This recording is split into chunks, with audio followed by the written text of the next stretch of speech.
Hello everyone. तो आज की इस वीडियो में हम डिस्कस करेंगे कंप्लीट सीजीएल का स्ट्रेटजी और हमारे साथ फ्रेम में जुड़े हुए हैं 3 जीएसटी इंस्पेक्टर्स।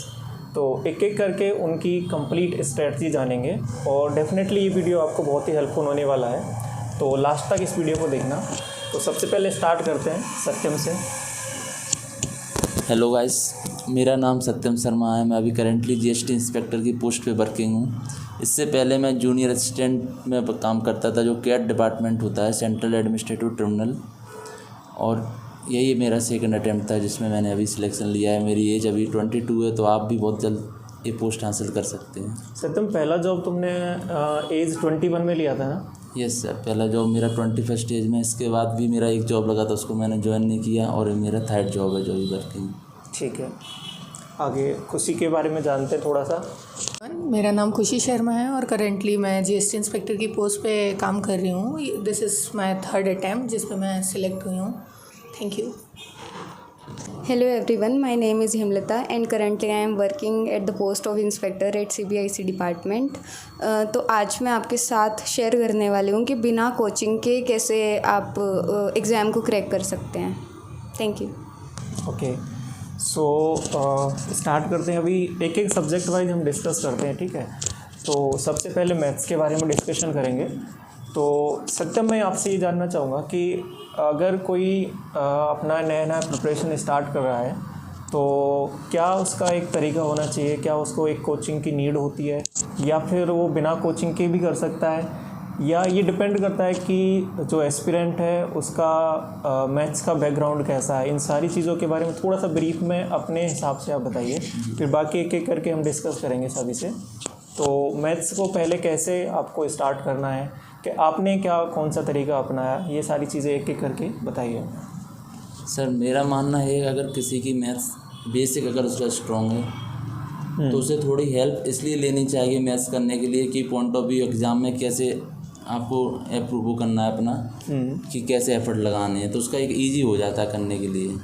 ठीक है, मतलब जो स्कूल में हम पढ़ के आते हैं वो एक लॉन्ग मेथड, और एग्ज़ाम में हम शॉर्ट मेथड अप्लाई करते हैं। तो एक आइडिया लेने के लिए एग्ज़ाम का तो हम कोचिंग ले सकते हैं। ठीक है, पर ये नहीं कि कंपलसरी है किसी को लेना। ठीक है। जैसे मेरा मैथ्स बेसिक ठीक था, पर मैंने फिर भी कोचिंग ली। ओके ओके, तो मैंने मैथ्स इस प्रकार कोचिंग ली। तो लगभग आपने जो कोचिंग लिया था तो कितने महीने में आपका जो सिलेबस कंप्लीट करा के उन्होंने दिया? मेरा अप्रॉक्स 1 ईयर में कंप्लीट हुआ था। 1 साल आपको? हाँ, अर्थमेटिक प्लस एडवांस जो अच्छे से किया, मैंने फॉलो किया। ठीक है। हाँ। खुशी, आपने कोई कोचिंग लिया था या फिर मैथ्स का कैसे प्रिपरेशन किया? नहीं सर, मैंने अपने होम टाउन में ही कोचिंग करी हुई थी। ठीक है। हाँ, तो उन्होंने अर्थमेटिक एडवांस पूरा मेरा कवर है, प्लस प्रैक्टिस भी उस पर हुई है अच्छी तरीके से सर। ओके, हिमलता, मैथ्स के रिगार्डिंग क्या बोलोगे आप? सर, मैं बताना चाहूँगी कि 2022 मेंस और 2023 प्रीलिम्स के बीच में ही ऑलमोस्ट 6-7 महीने का गैप था, सिर्फ मार्च टू अक्टूबर। तो फिर मेरे पास इतना टाइम नहीं था कि मैं पूरा सिलेबस कवर करूँ मैथ्स का स्टार्टिंग से बिल्कुल, क्योंकि तभी मैंने पढ़ना स्टार्ट करा था ना सब कुछ। तो मतलब आप ये कर सकते हो कि कोई भी किसी की भी ऑनलाइन वीडियोस का कोर्स ले लो, बैच, लेकिन उसमें 100% सिलेबस कवर मत करो शुरू में, क्योंकि वो इतना लेंथी होते हैं कि वो सिलेबस कवर करने में ही आपको 6 महीने लग जाएंगे 1 और 2 वॉचिंग में ही। तो फिर जो मेन सिलेबस है वो कवर करो, जो सबसे इम्पोर्टेंट 70-80% है, जिससे बार बार रिपीटेड क्वेश्चंस आते हैं। हर टॉपिक कवर करने की शुरू में ही ज़रूरत नहीं है, वो बाद में मॉक्स के थ्रू रिवर्स लर्निंग भी की जा सकती है। जैसे कि सर्कुलर ट्रैक के बहुत सारे क्वेश्चन आते हैं, तो आप 1 या 2 वीडियो से कवर कर सकते हो, क्योंकि वो सेम टॉपिक पे बार बार सेम ही क्वेश्चन पूछा जा रहा है। तो फिर जो इम्पोर्टेंट टॉपिक्स हैं वो अच्छे से कवर करो, लेकिन सब कुछ कवर करने के पीछे मत भागो शुरू में ही। ठीक है, तो अभी मैं इसको ब्रीफ करता हूँ। तो अभी चीज़ें इतनी समझ में आती हैं कि देखिए, पहले आप डिसाइड कीजिए कि आपके अकॉर्डिंग कौन सी चीज़ आपके लिए अप्रोप्रिएट है। अगर आपको लगता है कि आप बिल्कुल मैथ्स का बैकग्राउंड नहीं है आपका, तो आप एक कोचिंग ले सकते हो, लेकिन आपका एक मैथ्स का बैकग्राउंड है हल्का फुल्का, तो आप कुछ ऑनलाइन सोर्सेज जो है, यूट्यूब अवेलेबल है, किसी का पेड कोर्सेज है, वहाँ से लेके भी आप कम टाइम में उन चीज़ों को कवर कर सकते हो। ठीक है, तो ये तो सिलेबस के रिगार्डिंग बात हो गई। अब नेक्स्ट बात करते हैं कि मैथ्स का जो प्रैक्टिस करना है वो कैसे करना है। कोई बुक आपको प्रीवियस ईयर की लेनी है या मॉक टेस्ट के फॉर्म में प्रैक्टिस करना है, तो इनसे जानते हैं एक एक करके। आपने मैथ्स का जो प्रैक्टिस है क्वेश्चंस का वो कहाँ से किया? सिलेबस तो एक बार कंप्लीट हो गया, उसके बाद में प्रैक्टिस मॉक टेस्ट के फॉर्म में किया या बुक के फॉर्म में किया, या कैसे कर सकते हैं, या प्रीवियस ईयर में कितना वेटेज रखा आपने, तो वो उस चीज़ के बारे में आप बताइए सकते हैं। सर मैंने जो प्रैक्टिस की है, जो ऑनलाइन कोर्स परचेज किया था, जो सर ने सीट्स प्रोवाइड की थी उसे ही मैंने मल्टीपल टाइम उसकी प्रैक्टिस की। तो उसमें सर ने जो प्रोवाइड किया उसमें प्रीवियस ईयर क्वेश्चंस के थे या हाँ, फिर कंपाइलेशन था, प्रीवियस ईयर भी थे, जो वो अपना नया बना रहे थे, सब उसमें कंपाइल था। तो मैं एक चीज़ पूछूंगा, जैसे इसमें प्रीवियस ईयर कितना इंपॉर्टेंट है कि प्रीवियस ईयर करना, और या फिर कुछ अलग से कुछ करना है कि आपके अकॉर्डिंग क्या चीज़ें हैं थोड़ी सी अभी तक तो सर जैसा ट्रेंड एसएससी का चल रहा है तो प्रीवियस ईयर 70 to 80% आता है। ठीक है, लेकिन अगर आगे कुछ भी करना तो थोड़ा बहुत हम अपडेट हो सकते हैं, लेकिन प्रीवियस ईयर भी मस्ट है करना, क्योंकि उससे हमें एक गो थ्रू मिलेगा एग्ज़ाम का। ठीक है। तो आपने जो प्रैक्टिस किया वो आपके जो सीट प्रोवाइड की उनसे प्रैक्टिस किया हाँ, था? मैंने वही मल्टीपल टाइम्स 4 to 5 टाइम्स वही अप्लाई की। मैंने कोई प्रीवियस ईयर बुक तो परचेज नहीं की, केवल यही लगा। ठीक है, मतलब उन्हीं बुक्स में आपके प्रीवियस ईयर क्वेश्चन हाँ, थे, वही तो वहाँ से आपने किया। ठीक है, खुशी आप बताइए, इसमें आपने मॉक टेस्ट के फॉर्म में प्रैक्टिस किया या फिर कौन सा मीडियम आपके अकॉर्डिंग थोड़ा सा ठीक है प्रीवियस ईयर क्वेश्चन को करने का, या फिर कहाँ से आपने प्रैक्टिस किया टेस्ट का, ये मैथ सेक्शन का प्रैक्टिस वाला सेक्शन? सर मेरे सर थे उन्होंने अपनी बुक्स प्रोवाइड करी हुई थी टॉपिक वाइज। सो उससे पहले तो जैसे मेरी मैथ्स की प्रिपरेशन ऐसी हुई है कि जैसे एक टॉपिक है उसके मैंने पहले पूरे कॉन्सेप्ट्स रिवाइज करे, ठीक है? ठीक है। उसके बाद उसी चैप्टर के पूरे क्वेश्चंस गो थ्रू कर दिए। हाँ, ठीक है। मेरा पर डे का ये रहता था कि 100 क्वेश्चंस लगाने हैं एक टॉपिक के, उसके साथ साथ 2 सेट पेपर लगाना है, यानी कि वो प्रीवियस ईयर के होने चाहिए। ठीक है। सो मेरा पर डे में इतने क्वेश्चन तो मैथ्स के नेसेसरी थे, करने हैं ही। उस टाइम पे जिस टाइम पे हम मॉक नहीं दे रहे थे, जब हमने मॉक देना स्टार्ट करा तब मेरे ये सिस्टम पूरा ख़त्म हो चुका था।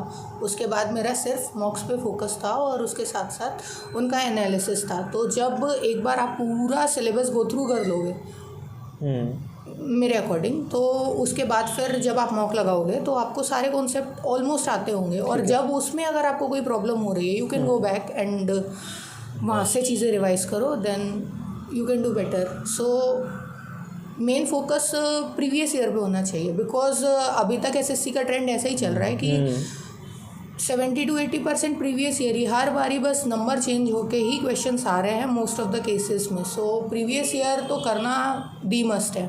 उसके अलावा आप अपनी तरफ से भी क्वेश्चंस लगाओ, किसी भी रिसोर्स से, कोई बुक हो, किसी टीचर का कुछ हो, नोट्स प्रोवाइडेड हो, क्वेश्चंस प्रोवाइडेड हो, plus previous year is a must. मतलब अभी चालू करो तो 23 के पूरे लगाओ, फिर 22 के लगाओ, 21, ऐसे बैक जाते जाओ। ठीक है। लेकिन अभी सबसे रीसेंट लगाने बहुत ज़रूरी हैं, जिससे कि आपको पता चलेगा पैटर्न कि का पता हाँ लग जाए कि अभी रिसेंट चल क्या रहा है, उसकी वजह से। ठीक है, ठीक है। सो मेरा तो हिमलता, आप बताइए इसके बारे में थोड़ा सा। सर मैं सजेस्ट करूँगी कि अपने रिसोर्सेज को सबसे पहले मिनिमम रखा जाए, स्पेशली मैथ्स में, क्योंकि वो बहुत वास्ट टॉपिक है। तो फिर पिनेकल की बुक, मैं मेरे केस का बताती हूँ। पिनेकल की बुक है, वो प्रीवियस ईयर से, हाँ, वो प्रीवियस ईयर क्वेश्चन है उसमें, सिर्फ उसका लेटेस्ट एडिशन लो, 6th एडिशन अभी आया है। उसमें अभी लेटेस्ट से लेके पीछे तक के पिछले 5 साल के सारे क्वेश्चन हैं जो टीसीएस ने दिए हैं। तो फिर आप वो सब करो और आप मॉक्स दो। अगर आप वो 2 भी कर रहे हो ना, इनफ है एग्ज़ाम के लिए। और उसके अलावा कुछ नए टॉपिक्स ऐड हुए हैं 22 से, पैटर्न चेंज हुआ है, तो वो टॉपिक्स अलग से कर सकते हो बस। ठीक है।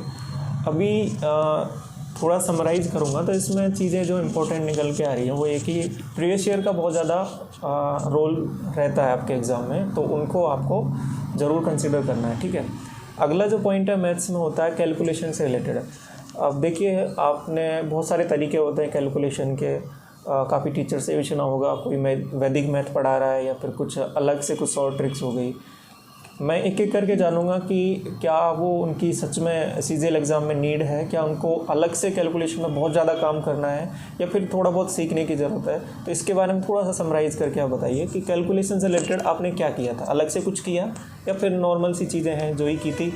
कुछ टेबल्स के बारे में बात करेंगे, जैसे टेबल्स कितने तक आप लोगों ने अलग से कुछ एफर्ट लगा के लर्न किया था, आप अपने अकॉर्डिंग बताइए आपने क्या चीज़ें की? सर कैलकुलेशन के लिए मैंने कोई स्पेशल एफर्ट नहीं लगाया, बस हम जो प्रैक्टिस करते हैं उससे हमारी हैबिट डेवलप हो जाती है कि कोई क्वेश्चन सॉल्व कर रहे हैं, कोई मल्टीपल आ रहा है तो प्रैक्टिस इतना हो जाता है कि हम उसे कवर कर लेते हैं।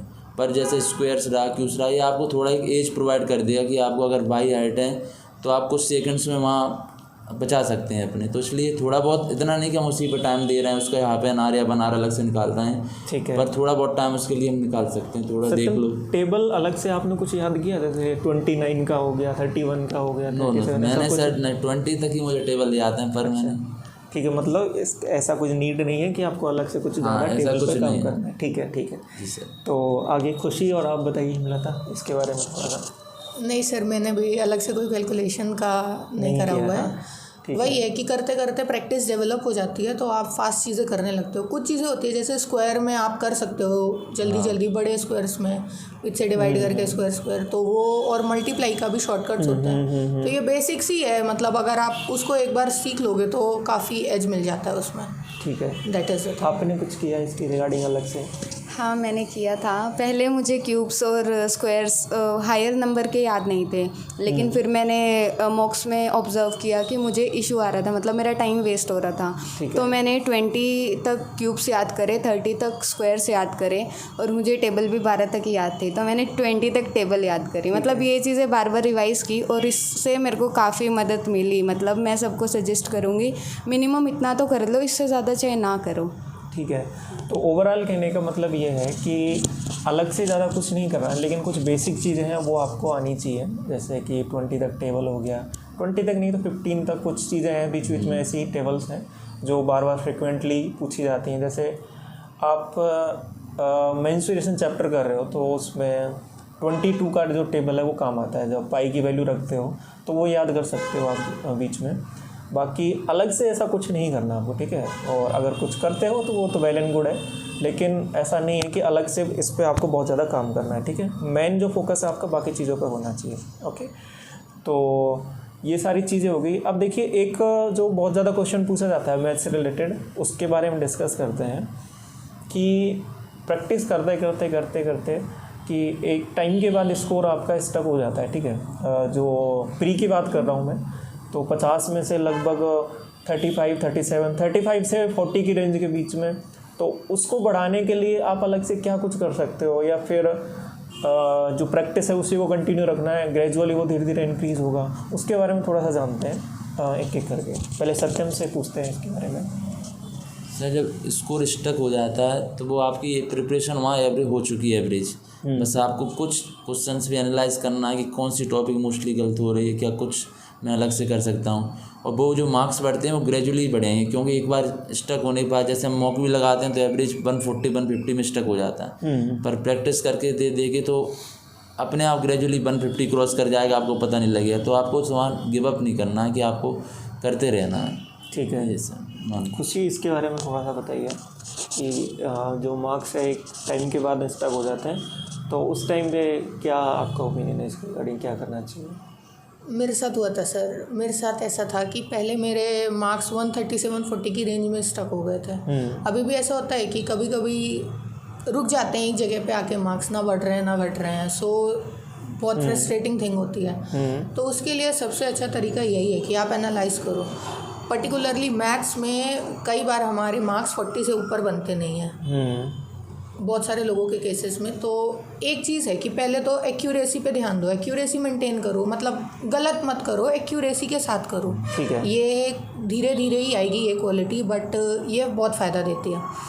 उसके साथ साथ जब आप देख रहे हो कि आपके मतलब मार्क्स नहीं बन रहे हैं, सो स्टार्ट एनालाइजिंग कि कौन से टॉपिक्स हैं। मोस्ट ऑफ द टाइम्स मेरे केस में, जैसे मेरा SICI ये गलत होता था या हम अटेम्प्ट नहीं करते थे, तो उसका क्वेश्चन आना ही आना है, वो जाना ही जाना है। अगर मेरे को नहीं आ रहा है वो टॉपिक तो मेरा तो गया ना फिर 2 नंबर, अगर गलत कर दिया 2.5। सो धीरे धीरे आपको समझना पड़ेगा कि कौन से टॉपिक्स आपके वीक हैं, उनको निकालो, उनको वापस से रिवाइज करो, थोड़े उन्हीं कॉन्सेप्ट पे वापस से क्वेश्चंस लगाओ, उसके बाद 2-4 मॉक दो, फिर पता चल जाएगा कि आपका इम्प्रूव हुआ है कि नहीं हुआ है, फिर वो धीरे धीरे स्टार्ट हो जाएगा बढ़ना। ठीक है। हिमलता, आप क्या बोलोगे इसके बारे में? वही जो सत्यम और खुशी ने बताया, अगर हम सिर्फ मैथ्स पे फोकस कर रहे हैं मॉक में, तो सेक्शनल मॉक्स भी दे सकते हो आप और फुल मॉक्स में भी एनालाइज कर सकते हो। तो वहाँ से रिवर्स लर्निंग स्टार्ट कर सकते हो फिर से। जैसे कि कोई भी टॉपिक आप देखो, आपके कौन से टॉपिक में मार्क्स नहीं आ रहे हैं, फिर उस टॉपिक को करो पूरा मैथ्स रिवाइज करने की जगह। और या फिर ये रीज़न भी हो सकता है कि आपकी कैलकुलेशन स्लो है, तो आप उस पर ध्यान दो। या ये हो सकता है कि आपकी एक्यूरेसी कम है, आप जल्दी जल्दी में गलत कर देते हो, तो खुद की गलतियाँ देखो वहाँ से और वहाँ से इम्प्रूव करना शुरू करो और गिव अप मत करो। ठीक है, तो ओवरऑल समराइज़ करें इस चीज़ों को, तो कहने का मतलब ये है कि जब आपने इतना स्कोर बन रहा है, मतलब आपने अपना सिलेबस तो कंप्लीट कर लिया, ठीक है। तो अब ये जो क्वेश्चन छूट रहे हैं बाकी के 4 से 5 क्वेश्चन, वो हो सकता है आपको टाइम की वजह से छूट रहे हो कि आपका टाइम मैनेजमेंट ठीक नहीं है, ठीक है। और तो ये चीज़ें कैसे आएंगी? अब ये चीज़ें आएंगी आपके पास प्रैक्टिस करते करते। अभी आपके पास क्वेश्चन मॉक टेस्ट की जो आपने प्रैक्टिस करी है वो अभी कम करिए, ठीक है। जो और बढ़ाओगे मॉक टेस्ट की प्रैक्टिस, तो आप धीरे धीरे समझ जाओगे कि इस क्वेश्चन को आपको स्किप करके आगे बढ़ना है, इस क्वेश्चन को आप बाद में करोगे, इस क्वेश्चन को पहले करना है। तो वो सारे क्वेश्चंस, अगर कोई क्वेश्चन नया दिख रहा है बिल्कुल, अगर वो छूट रहा है आपसे, तो वो एक मैटर नहीं करेगा। लेकिन क्वेश्चन दिक्कत वहाँ पे तब होती है जब आपसे जो आते हुए क्वेश्चन छूटते हैं, तो आपको थोड़ा सा सोचने का उसमें ज़रूरत है। तो आपको पहले उन पे काम करना है कि थोड़ा सा प्रैक्टिस करते करते ये चीज़ें आएंगी। तो इसी चीज़ को कंटिन्यू रखना है, आपका जो मॉक टेस्ट की प्रैक्टिस है उसको कंटिन्यू रखना है। तो ये जो चीज़ है आपकी जो स्टक वाली, ये चीज़ें हट जाएंगी, ठीक है। तो आई थिंक मैथ्स से रिलेटेड हमने सारे चीज़ें कवर कर लिए हैं। तो और भी इससे रिलेटेड अगर कुछ आपके कुछ डाउट्स हैं तो आप पूछ सकते हो कमेंट सेक्शन में, उनको हम फर्दर किसी वीडियोज़ में डिस्कस कर लेंगे। अब अगला जो सेक्शन है आपका, उसके बारे में डिस्कस करते हैं, ठीक है। तो अगला जो है आपका इंग्लिश का सेक्शन है। तो सबसे पहले सत्यम मैं पूछूंगा आपसे कि इंग्लिश में 2 पार्ट होते हैं। एक तो आपका वही ग्रामर वाला पोर्शन हो गया, एक आपका बेसिकली 3 पार्ट कह सकते हो कि वोकैब का भी है, उसको अलग से मैं बोलूँगा। एक कॉम्प्रिहेंशन वाला पार्ट हो गया, ठीक है। तो वोकैब के लिए क्या किया आपने और कॉम्प्रिहेंशन आप ब्रीफ में बताइए यहाँ पे थोड़ा सा, और फिर मैं एक क्वेश्चन इससे रिलेटेड आपसे अलग से पूछूंगा। तो वोकैब और कॉम्प्रिहेंशन के बारे में बताइए आप थोड़ा सा। सर वोकैब का मैंने क्या किया, प्रीवियस ईयर जो एग्जामों में आई है, जैसे मॉक देखा, प्रीवियस ईयर पेपर देखा, तो उसमें तो मैंने खुद हैंड रिटन नोट्स बनाए, ठीक है। इनिशियल मैंने अपने हाथ से लिखा, क्योंकि मैं हैंड रिटन प्रैक्टिस करता हूँ, वो मुझे जल्दी रिमेंबर रहता है। तो मैं उसको मैंने जैसे 1 साल 2 साल पहले बनाया, लिखा, तो मैं आज तक उसको ही फॉलो करता हूँ। ब्लैक बुक भी मैंने परचेस की, लोग कहते हैं उसको भी हेल्पफुल है, जो मोस्ट रिपीटेड उसमें दिए हैं कि अगर हम कर सकते हैं तो उसको अगर कर लेंगे तो मुझे अदर सोर्स पे जाने की ज़रूरत नहीं पड़ेगी, ठीक है। मतलब प्रीवियस ईयर अगर आप कर लोगे तो आपका 80% बुकें हो जाती है। तो इसमें जैसे कि कितने टाइम बाद आप ऐसा रिवीजन करते रहते थे? क्योंकि इसमें भी ऐसा आता है ना कि आप बार बार रिवाइज नहीं करोगे तो आप भूल जाओगे पुरानी वोकैब। पर तो कितने फ्रीक्वेंसी रहता था? जैसे सर अगर डेली हो सकता है तो आप half an hour daily vocab के लिए निकाल सकते हैं। जैसे ईडीएम प्रेस रिवीजन कर लिए, किसी दिन आपने एंटोनिम्स सिनोनिम्स कर लिए, वन वर्ड कर लिए, तो आपका एक साइकिल बना रहेगा। जब तक आपका सिलेक्शन नहीं होता आप करते रहोगे तो बेटर है आपके लिए, आगे के लिए। ठीक है। तो लगभग एक मैं थोड़ा सा आइडिया लूँगा आपसे, तो कितने वर्ड्स आपने लगभग याद किए थे वोकैब में, जैसे सिनोनिम एंटोनिम, टोटल लगभग एक आइडिया दो, कुछ आइडिया? मोस्टली 800 अप्रॉक्स या more than that, 800 synonyms antonyms हुए होंगे। ईडीएम प्रेसेस मोर देन 1000 होगा। ठीक है। तो फिर चीज़ें आपको मतलब वहीं से पेपर में दिखने लग गई वो सारी चीज़ें? मैंने प्रीवियस ईयर में आ चुके हैं उन पर ज़्यादा फोकस किया। न्यू के पीछे मैंने इसलिए नहीं किया कि न्यू आएगा तो मोस्टली सबके लिए आएगा, फिर न्यू का कोई गारंटी नहीं। प्रीवियस ईयर हम अच्छे से कर सकते हैं, वो हमारे हैंड में। ठीक है। इसके बाद में खुशी आप बताइए, वोकैब से रिलेटेड क्या करना है आपको, आपने क्या किया फॉलो? सर वोकैब के रिगार्डिंग हमने रानी मैम का कोर्स लिया था, उन्होंने अपना अलग से समुद्र मंथन करके एक बनाया हुआ है, उसमें उन्होंने पूरी वोकैब कवर करवाई है। सो उसको मतलब रिपीटेडली रिवाइज करा, और उसके अलावा ईडीएम फ्रेजेस अपनी तरफ से करे। वो जब आप मॉक दे रहे हो और जितने प्रीवियस ईयर के हैं वो सारे ही, क्योंकि ईडीएम फ्रेजेस रिपीटेडली वही आते हैं बार बार घुमा के ही, और वन वर्ड वही प्रीवियस ईयर को आपने उनको बेस मानते उन सारी चीज़ों को कवर किया। ठीक है। आपने कुछ अलग किया इससे रिलेटेड या फिर वही चीज़ें? सर मैंने सबसे पहले रिपीटेड पे ध्यान दिया, वो इजी भी होते हैं कंपैरेटिवली और रिपीटेड के आने का चांस भी होता है। मैंने सिर्फ प्रीवियस ईयर वो गैप करी और कुछ भी नहीं करा उसके बाहर का, और उसमें भी सबसे पहले रिपीटेड किया क्योंकि वो इजी भी होते हैं। उसके बाद बाकी वाली स्टार्ट की और ईडियम्स एंड फ्रेजेस पे ज़्यादा फोकस किया क्योंकि वो याद रखना आसान है, तो वो ज़्यादा चांसेस है कि वो ज़्यादा सही हो जाएंगे। तो आप सब ने, जैसे मैं वोकैब के लिए पूछूंगा, एक तरीका होता है कि एक डायरेक्ट आप लर्न कर रहे हो, एक न्यूमोनिक टेक्निक होती है। तो आपके अकॉर्डिंग क्या आपने फॉलो किया? कुछ अलग से ऐसा कुछ किया था कि ऐसा बोलते हैं कि कोई ईडियम है या कोई वर्ड्स है तो उनका माइंड में एक पिक्चर बना लो, तो ऐसा कुछ आपने ट्राई किया कभी? नहीं, मैंने फोकस्ड लर्निंग पे ज़्यादा ध्यान दिया था, निमोनिक्स नहीं। मेरा ऐसे होता था चाहे मैं कम पढूं लेकिन वो मुझे एग्ज़ाम में याद रहना चाहिए। तो और उसके अलावा मैं रिवीजन पे ज़्यादा ध्यान देती थी, सिलेबस ज़्यादा कवर करने की बजाय कि रिसोर्सेज को मिनिमम रखो, रिवीजन को मैक्सिमम रखो। ठीक है। तो मैं जितनी वो कैप पढ़ती थी उसको 3-3 4-4 बार रिवाइज़ कर रखा था, फिर वो मॉक्स में भी बार बार रिपीट होती थी, तो वो मेरे को अच्छे से कवर हो गया था मेरा वो कैप वाला पार्ट। तो ओवरऑल चीज़ें ये समझ में आती है यहाँ से कि वोकैब तो आप कहीं से भी कर सकते हो, आपका किसी भी टीचर से आप कर सकते हो, लेकिन इम्पोर्टेंट ये है कि प्रीवियस ईयर उसमें इंक्लूड होने चाहिए और उनका मल्टीपल रिवीजन होना चाहिए। देखो, मल्टीपल रिवीजन होगा तभी वो चीज़ें आपके पास रुकेंगी। ठीक है, आप चाहे वोकैब तो बहुत सारे याद करो लेकिन रिवाइज नहीं कर रहे हो तो वो सारी चीज़ें आप भूल जाओगे, बार बार आपके पास रिवीजन नहीं होगा तो वो काम नहीं आएंगे आपके पास। तो इस चीज़ को ध्यान रखना है इसमें। ठीक है, कॉम्प्रिहेंशन वाले पार्ट में डिस्कस करते हैं। तो इसके लिए आपने जैसे कि अलग से कुछ नॉवेल या न्यूज़पेपर ऐसा कुछ पढ़ा था या फिर प्रीवियस ईयर करते रहे, या फिर क्या इसके लिए आपने किया? क्वेश्चंस कैसे अटेम्प्ट किया आपने इसके कॉम्प्रिहेंशन सेक्शन के लिए मैं बात करूँगी? सर मैंने तो जैसे सेक्शनल मॉक लगाया इंग्लिश का, हाँ, या सेक्शनल कॉम्प्रिहेंशन पार्ट के भी टेस्ट जो मॉक्स होते हैं वो लगा ली। जैसे मैंने न्यूज़पेपर कभी रीड नहीं किया इस चीज़ के लिए पर्टिकुलर कि न्यूज़पेपर पढ़ा जाए, तो मैंने मॉक से और सेक्शनल लगा के इससे कवर किया अपना कॉम्प्रिहेंशन पार्ट। ओके। आपने खुशी और हिमलता आपने क्या किया था इसके लिए?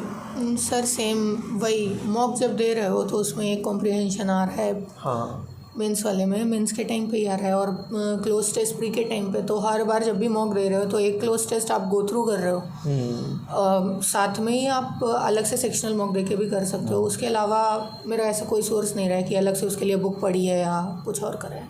ठीक है। आपका? सर मैं कहूँगी कि कॉम्प्रिहेंशन में एज मिल सकती है, मतलब कॉम्प्रिहेंशन में 1 या 2 क्वेश्चन यूजुअली गलत हो जाते हैं बच्चों के, तो फिर आपको रीडिंग कर लेनी चाहिए। मेरा सोर्स, मैं न्यूज़पेपर रीडिंग करने की कोशिश करती थी लेकिन मुझसे कभी नहीं होती थी। फिर एक इंग्लिश माध्यम चैनल है टेलीग्राम पर, तो वो हर रोज़ एक पैराग्राफ डालते हैं 2 पेज का, तो मैं सुबह 10 मिनट निकालती थी, वो रीडिंग करती थी। और 2 मेरी इंग्लिश पहले से ठीक थी, लेकिन अगर आप रेगुलर रीडिंग कर रहे हो ना तो आपको एज मिलेगी एग्ज़ाम में, तो आपको प्रैक्टिस कर लेनी चाहिए 10-15 मिनट सुबह।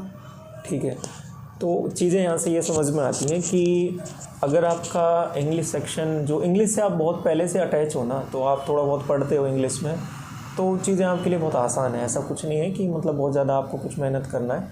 आप बाकी ग्रामर वाले पोर्शन पे काम कर सकते हो, वोकैब पे काम कर सकते हो, तो वो सारी चीज़ें आपके वहाँ से ठीक होने लग जाएंगी। ठीक है, लेकिन इंग्लिश में अगर आपको थोड़ा सा प्रॉब्लम होता है तो इसके लिए ये करो आप कि 2 तरीके, या तो आप रीडिंग वाला अलग से कुछ पढ़ना चाहो तो वो पढ़ सकते हो जैसा कि हेमलता बता रही है, या फिर ऐसा कर सकते हो कि जो प्रीवियस ईयर में जो पूछे गए हैं ना, एक कोई बुक है आपके पास या फिर प्रीवियस ईयर का कोई मॉक टेस्ट के फॉर्म में, तो जो कॉम्प्रिहेंशन जो पैसेज पूछे हैं उनको आप बार बार इतना प्रैक्टिस कर लो कि आप एग्ज़ाम से पहले बहुत ज़्यादा आपकी प्रैक्टिस हो जाए, तो वो चीज़ें थोड़ी सी आसान हो जाए।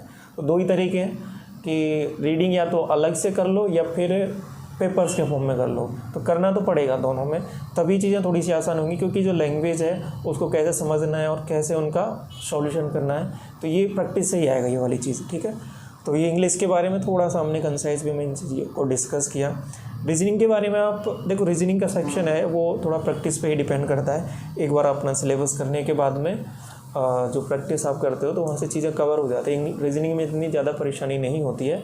फिर भी मैं तीनों से ब्रीफ में रीजनिंग के बारे में जानना चाहूँगा कि आप लोगों ने कैसे प्रैक्टिस किया, अलग से कुछ किया या पेपर लगाते लगाते आपकी सारी चीज़ें कवर हो गई? इसके बारे में आप थोड़ा सा बताइए रीजनिंग के बारे में। सर रीजनिंग का पहले मैंने तो कोर्स परचेज़ किया था, क्योंकि मैं चाहता था कि अप्रोच क्या, आपको रीजनिंग आती है पर आपको फास्ट करना है, रीजनिंग में आप टाइम सेव कर सकते हो। अगर आपको अप्रोच मालूम है तो आप एक बार मॉक से भी काम चल जाएगा, डेली मॉक लगा रहे हो तो आपका रिवीजन और रीजनिंग उसमें कंप्लीट हो जाएगी, अलग से कोई एफर्ट डालने की ज़रूरत नहीं पड़ेगी, बट अप्रोच आपको मालूम होनी चाहिए। ओके, खुशी आप बताइए। सर रीजनिंग का वही मैंने एक बार पूरा कोर्स कंप्लीट करा हुआ है, उसके बाद से मैंने मॉक दिए हुए हैं। तो रीजनिंग में मेनली प्रैक्टिस ही होती है। और अराउंड 1 महीना 1.5 महीने में हो सकता है ना रीजनिंग का, मतलब हाँ, कोर्स तो बहुत आराम से हो सकता है। 1.5 मंथ में हो जाएगा। ठीक है।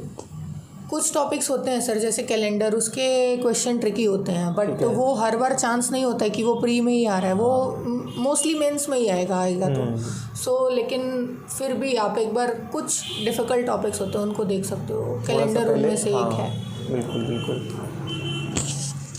मैं कहना चाहूँगी कि ऐसा भी हो सकता है कि आप कोचिंग ना लो। अगर मैं मेरा केस बताऊँ तो मैंने रीजनिंग के लिए कोई कोचिंग नहीं ली थी, मैंने सीधा प्रीवियस ईयर क्वेश्चन उठाए थे, वो आप पिनेकल की बुक से भी कर सकते हो। तो वहाँ से आधे रीजनिंग के टॉपिक्स काफ़ी ईजी होते हैं, वो देखते ही आपको समझ आ जाएंगे।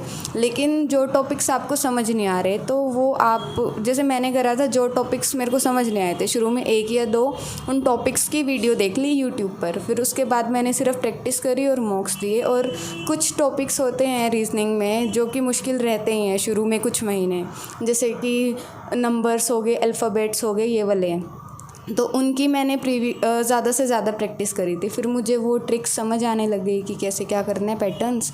तो रीजनिंग में अलग से टाइम देने की ज़रूरत नहीं है, रीजनिंग को साथ के साथ लेके चलो, ज़्यादा फोकस मैथ्स, जीके, इंग्लिश, इन टॉपिक्स पे करो। ठीक है।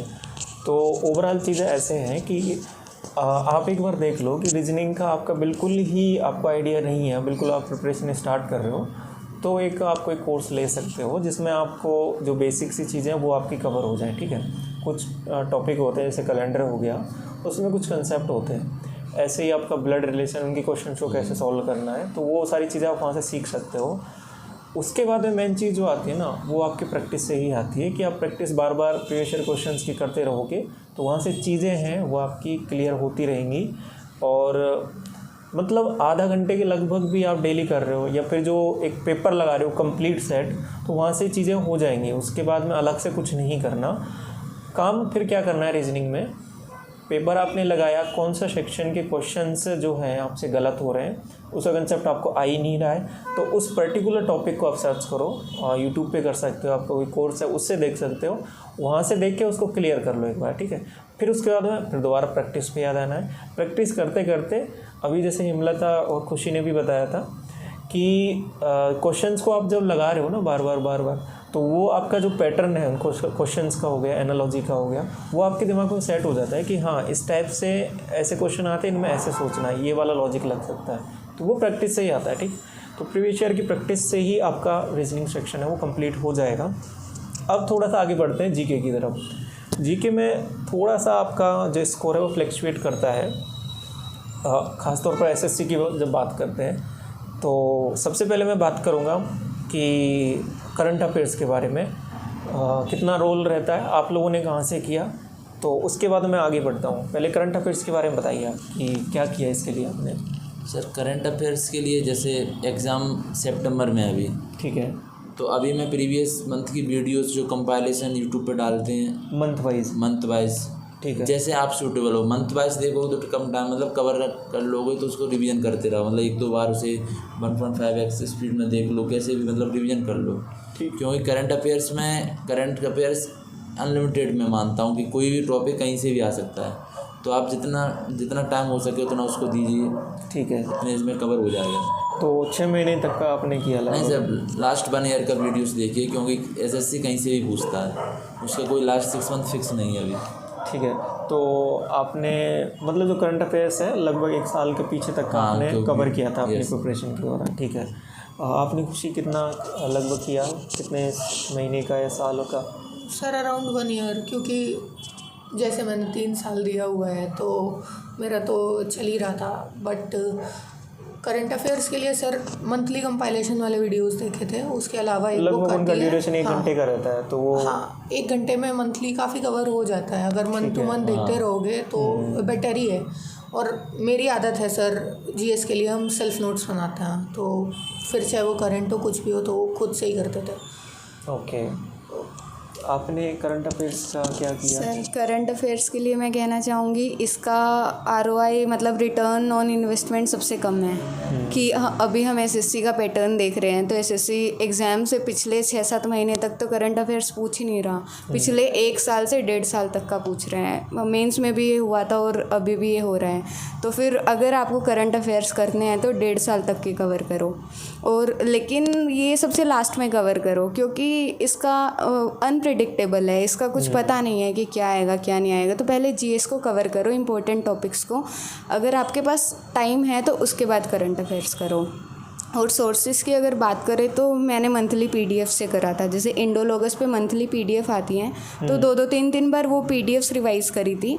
और उसके बाद एक कंपाइलेशन आती है ईयरली, वो आभास सर की भी आती है, वो आरबीई चैनल पे भी आती है, तो उसके बाद वो रिवाइज की थी। तो वहाँ से मेरा करंट अफेयर्स पूरा कवर हो गया था ऑलमोस्ट। ठीक है, तो करंट अफेयर्स के लिए आप जो टेलीग्राम चैनल पे जो पीडीएफ्स होती है वहाँ से आप मंथली जो कंपाइलेशन है वो कवर कर सकते हो। ठीक है, तो यहाँ से कर सकते हो, और 1 साल मिनिमम 1 साल तो करना ही है। तीनों ने ये सजेस्ट किया है कि 1 साल तक का जो करंट अफेयर्स आपको करना पड़ेगा। ठीक है, 6 महीने से काम नहीं चलेगा, 1 साल तक आपको जाना है। दूसरा, स्टैटिक जीके के बारे में बताइए सत्यम, कि अलग से क्या टॉपिक आपने करे, ओवरऑल एक ब्रीफ बता दीजिए कि कहाँ से स्टैटिक जीके किया था आपने, कोई बुक था या फिर कोई नोट्स थे या कोई सोर्सेज थे यूट्यूब पे, क्या था? मैंने सर यूट्यूब से ही, जैसे परचम क्लासेस है या जैसे कोई स्टैटिक टॉपिक है, जैसे डांसेस है, कल्चरल डांसेस है, तो मैंने उनका एक टॉपिक हैंड रिटन अपना नोट्स बनाए थे। ठीक है, जैसे ऑटोबायोग्राफी से कभी कार क्वेश्चन आ जाता है तो मैंने उसके भी अपने एक पर्टिकुलर इसके लिए कॉपी बनाई थी, नोट्स उसमें अपना कंपाइल कर लिया था यूट्यूब से देख देख कर। तो नोट्स बना के उसको मल्टीपल रिवीजन करता रहा मैं, रिवाइज किया उसको। ठीक है, खुशी आपने स्टैटिक जीके के लिए क्या किया? सर स्टैटिक जीके के लिए डेडिकेटेड वीडियोस होते हैं ना, कि आर्ट एंड कल्चर का पूरा है, उसमें डांस है, टेम्पल्स हैं, नोट्स बनाए आपने? हाँ, सेल्फ हैंड रिटन नोट्स हैं, उन्हीं को ही रिवाइज करा है क्योंकि वो करंट में के रिगार्डिंग भी आ जाता है। ठीक है, अगर वो चल रहे होते हैं उसी टाइम पे किसी भी एरिया का कोई भी डांस या फेस्टिवल है, करंट में है, तो वो करंट के पर्सपेक्टिव से भी इम्पोर्टेंट हो गया, प्लस स्टैटिक का भी तो वो पार्ट है ही। सो उसके रिगार्डिंग मैंने सबके नोट्स बना लिए थे टॉपिक, कि डांस का है, टेम्पल का है, अभी करंट पर्सनालिटीज़ कौन कौन सी ट्रेंड में आई हैं, रिसेंटली डेथ किन की हुई है पर्सनालिटीज़ में, उसके अलावा जो भी ऑर्गेनाइजेशन है वो कब बने कब नहीं, तो ये सब चीज़ें इस उसमें मैंने पैटर्न में पूरे अपने नोट्स तैयार करे थे और उन्हीं को ही रिवाइज करा था मल्टीपल टाइम्स। आपने क्या किया इसके लिए हिमलता? सर स्टैटिक जीके के लिए जैसे सत्यम ने बताया, परचम क्लासेस हैं जो यूट्यूब पर, वो निमोनिक्स टेक्निक से करवाते हैं, तो वो इजी रहता है याद रखना, तो स्टार्टिंग में मैंने वहाँ से कवर करा था। उसके बाद कोई भी रैंडम रैंडम पीडीएफ उठाई और रिविजन्स वहाँ से करी थी मल्टीपल। मैंने हैंड रिटन नोट्स नहीं बनाए थे क्योंकि वो काफ़ी हेक्टिक हो जाता है मैं बिलीव करती थी कि मैं लिखूं उससे बेटर मैं उसको पढ़ लूं ताकि वो मेरे को याद रहे। ठीक है, तो ओवरऑल कहने का मतलब यही है कि आपको उसका रिवीजन करना है। अगर आपने पास पीडीएफ है तो पीडीएफ से कर सकते हो, या फिर आप अपना नोट्स बना रहे हो तो अपने तरीके से जो बना रहे हो उनको आप रिवाइज कर सकते हो। तो काम की जो चीज़ है वो ये है कि किसी भी सोर्सेज का आप सहारा ले सकते हो, क्योंकि चीज़ें वहाँ से थोड़ी सी आसान हो जाएंगी आपको कि कौन सा इंपॉर्टेंट चीज़ें हैं, क्योंकि वो आपको शॉर्ट लिस्ट करके दे देंगे चीज़ें। तो प्रीवियस ईयर में जो पूछ रहे हैं, कौन से टॉपिक पूछ रहे हैं आर्ट एंड कल्चर में, स्टैटिक में जो टॉपिक्स हैं उनको एक थोड़ा सा समराइज वे में आप पीडीएफ के थ्रू कर सकते हो, या फिर उनके नोट्स बना लो तो उनको बार बार रिवाइज करके वहाँ से कर सकते हो। ठीक है, अब बात करते हैं कि जीके का जो बाकी अदर सब्जेक्ट हैं उसमें आपका हिस्ट्री, पॉलिटी, ज्योग्राफी, ये सब, तो इन सब का बेसिक थोड़ा सा अगर संक्षिप्त में बात करूं तो कोई बुक से पढ़ना चाहिए या फिर कोई पर्टिकुलर कोई नोट्स हैं या फिर कोई क्लासेस हैं, तो उनके बारे में आप लोगों ने क्या किया था उसके रिगार्डिंग, बाकी जो हैं उसके बारे में थोड़ा सा बताइए आप। सर मेरा जैसे मानना है कि अभी जीएस डिसाइडिंग फैक्टर है, अगर आपको रैंक भी लानी है या कुछ भी पोस्ट अचीव करनी है तो जीएस आपको कवर करके चलनी पड़ेगी। जैसे मैंने किया है साइंस का पोर्शन हम कर सकते हैं अच्छे से, क्योंकि साइंस भी इंपॉर्टेंट है, जीएस में कुछ आते हैं उसके, तो हम उसको अचीव, तो मैंने साइंस लूसेंट से कवर की, जो लूसेंट में कुछ सेक्शन दिया है बायोलॉजी, फिजिक्स, केमिस्ट्री, अगर वो भी आप अच्छे से कर लोगे तो आपका साइंस मोस्टली कवर कर सकते हो। ठीक है। इसके अलावा सर मैंने जैसे कोर्स परचेज हर सब्जेक्ट हर किए थे, तो इसके भी नोट्स बनाए हुए थे जो सर ने पढ़ाया था कोर्स, तो उसमें नोट्स बनाए थे, उनका रिवीजन प्लस लूसेंट, इतना ही मैं मल्टीपल टाइम करता रहा, इससे मेरा हो गया। ठीक है, आप इसके बारे में बताइए कि जीएस का जो है, जो मेन सब्जेक्ट है, उनको आपने कैसे कवर किया था? सर हमने कोचिंग करी हुई है, तो मेरा उधर से मैंने वहाँ नोट्स से बना के उन्होंने रखे नोट्स हुए बना हैं। लिए थे, उसके और बाद उनको मल्टीपल रिवीजन करना बहुत ज़रूरी है। पर्सनली मेरी जीएस बहुत वीक है, सो जीएस बहुत बड़ा रोल प्ले करती है, सबको पता है, it is a deciding factor. Okay. आपकी इंग्लिश अच्छी है, मैथ्स अच्छी है, रीजनिंग अच्छी है, आप रहोगे ऊपर, बट अगर जीएस नहीं है तो आप अंदर भी आ सकते हो, बाहर भी जा सकते हो, मोस्ट प्रोबेबली चांसेस है बाहर जाने के, तो उसको करना बहुत ज़रूरी है। सो मल्टीपल रिवीजन ही मांगती है जीएस। एक बार अगर आपने कर लिया, लेकिन कुछ टॉपिक्स उठा लो जो सबसे ज़्यादा आते हैं, जिनके क्वेश्चंस लाइक पॉलिटी वो सबसे ज़्यादा आती है, इको भी ज़्यादा आती है, देखा जाए तो सब कुछ ही ज़्यादा आता है, बट जैसे साइंस कम टाइम में कवर कर सकते हो, लेकिन हिस्ट्री अपने आप में बहुत लंबी है, ज्योग्राफी अपने आप में बहुत लंबी है, पॉलिटी भी बहुत टाइम टेकिंग है, बट कुछ चीज़ें हैं जो उनमें भी हम टॉपिक्स उठा लें, like for example polity, constitution वाला पार्ट उठा लो, इंपॉर्टेंट आर्टिकल्स, अमेंडमेंट्स, ये सब याद कर लो, तो काफ़ी एज मिल जाती है इन सब चीज़ों में। ठीक है, that is the thing. Thank you. तो सर जीएस का अगर मैं मेरा बताऊं तो पहले मैंने बेसिक सोर्सेज से कवर किया हुआ है, जैसे इकोनॉमिक्स की 12th की एनसीईआरटीज़ हैं तो वो की हुई हैं। लेकिन अगर कोई बिगिनर है तो उसके लिए सबसे सही ये रहेगा कि कोई भी एक अच्छा बैच परचेज़ करो जहाँ क्वालिटी कंटेंट हो। ठीक है। जैसे मैं सजेस्ट करूँगी परमार सर का, तो फिर वो उन्होंने बहुत सही करवा रखा है, तो आप वो ले सकते हो। अगर मैं मेरा बताऊँ तो मैंने किया था, जैसे उनकी यूट्यूब मैराथन्स करी थी। ठीक है। उसके अलावा जैसे साइंस है, उसका मेंस में ज़्यादा ही वो रहता है, मतलब वेटेज रहती है, तो आप टॉपिक वाइज कर सकते हो या फिर किसी का भी बैच परचेज करके कर सकते हो जीएस, तो बस। ठीक है, तो ओवरऑल जीएस के बारे में बात करें ना, तो यही है कि आप ऐसा तो नहीं कर सकते कि आप उसको छोड़ के बाकी चीज़ों पे फोकस करके सिलेक्शन ले लें, मतलब जीएस करना तो पड़ेगा। अब जीएस में पहले ये कर सकते हो, आप कहोगे कि फिर बहुत वाइड है तो कहाँ से करें, क्या करें, तो एक पहले होता है कि जैसे मैं हिस्ट्री के बारे में बात करूँ तो कुछ एक बेसिक आइडिया होता है कि बेसिक जो हैं पिलर्स, वो सारी चीज़ें आपको आनी चाहिए।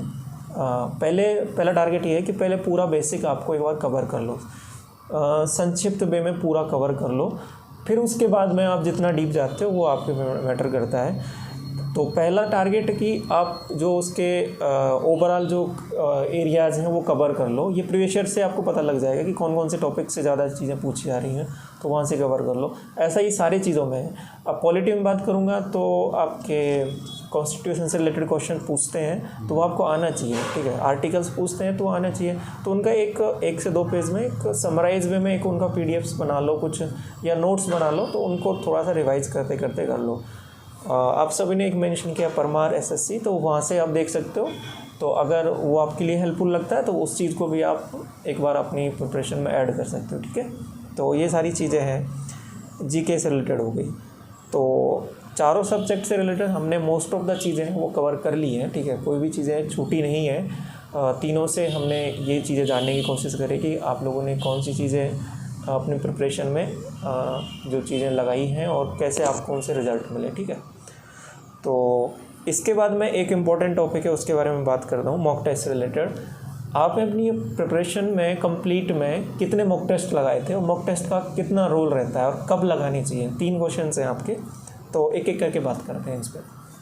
सर मुझे नंबर तो याद नहीं कि मैंने कितने मॉक टेस्ट लगाए हुए हैं। एक आइडिया लगभग आप देना चाहो तो। आइडिया सर जैसे प्री से पहले हर वीक लगाता, जैसे 1.5 मंथ पहले लगाना चालू कर दिया तो अप्रोक्स 50 तो प्री से पहले मैंने लगा ली प्री वाले मॉक्स।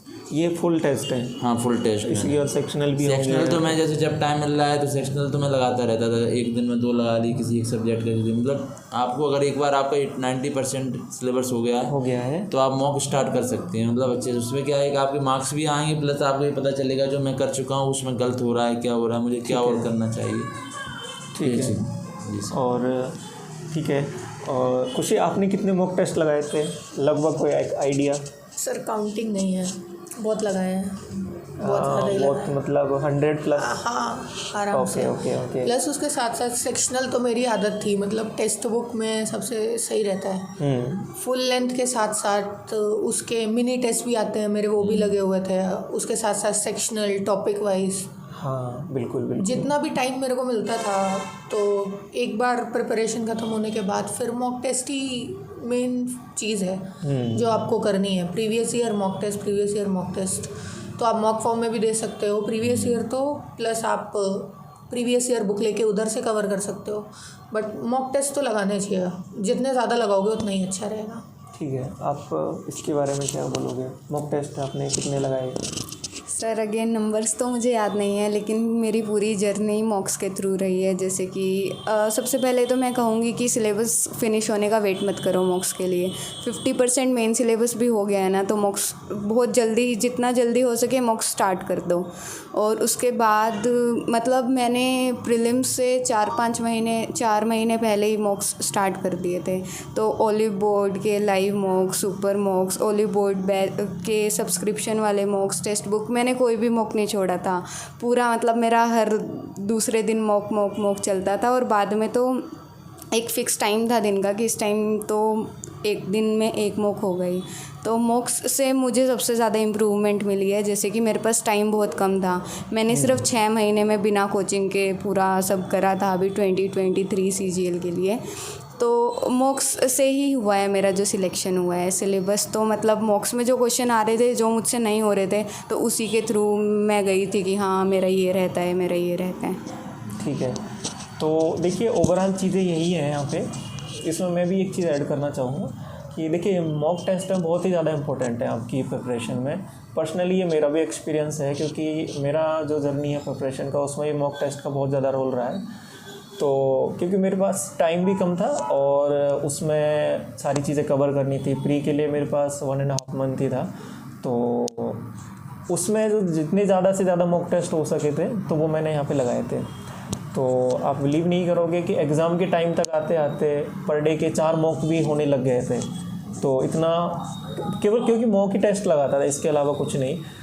स्टार्टिंग में नहीं होंगे, स्टार्टिंग में आप करोगे तो 1 मॉक टेस्ट या 2 ही हो पाएंगे, क्योंकि उनका एनालिसिस भी करना है। लेकिन जब आपका चीज़ें मोस्ट ऑफ द कवर हो गई हैं फिर आपको टाइम नहीं लगेगा, क्योंकि मॉक में आपके हार्डली मैथ सेक्शन में 1-2 क्वेश्चन गलत होंगे, रीजनिंग में भी ऐसे ही। तो केवल जो गलत हो रहा है उन्हीं पर काम करना है। तो ओवरऑल हमेशा ध्यान रखना कि ये इंपॉर्टेंट चीज़ें हैं। तीनों ने भी डिस्कस की है अभी आपके साथ में कि मॉक टेस्ट बहुत ही ज़्यादा इंपॉर्टेंट है।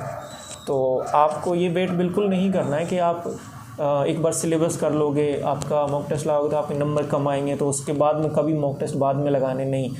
जैसे आपका सिलेबस कंप्लीट होने लग गया है या फिर 50% भी हो गया है, जैसा कि हिमलता ने ऐड किया है, तो आप मॉक टेस्ट स्टार्ट कर सकते हो। बिल्कुल स्टार्ट कर देना है, क्योंकि आपको वहीं से पता लगेगा एग्जैक्ट कि सिलेबस में भी कौन से टॉपिक हैं जो आपको ज़्यादा पढ़ने हैं, कहाँ पे आपके क्वेश्चंस गलत हो रहे हैं। परसेंटेज पढ़ रहे हैं तो परसेंटेज में कहाँ पे आपको ज़्यादा फोकस करना है, कहाँ से क्वेश्चन पूछ रहा है आपसे, तो मॉक टेस्ट ही आपको पता लगेगा। और ज़्यादा कोशिश करो प्रीवियस ईयर के ज़्यादा ऐड करो उस मॉक टेस्ट में, और जो प्रीवियस ईयर के बेस पे ज़्यादा क्वेश्चंस बनते हैं उन मॉक टेस्ट को आपको ज़्यादा अटेम्प्ट करना है, क्योंकि वो आपके प्रिपरेशन में बहुत हेल्प करते हैं। आगे क्वेश्चन भी वही रिपीट होते हैं आपके एग्ज़ाम में। तो जितने भी आप टॉपर्स के इंटरव्यू भी सुनोगे, और अभी तीनों ने भी डिस्कस किया कि मॉक टेस्ट का बहुत ज़्यादा रोल है, तो ये आप अपनी प्रिपरेशन में ऐड कर दो।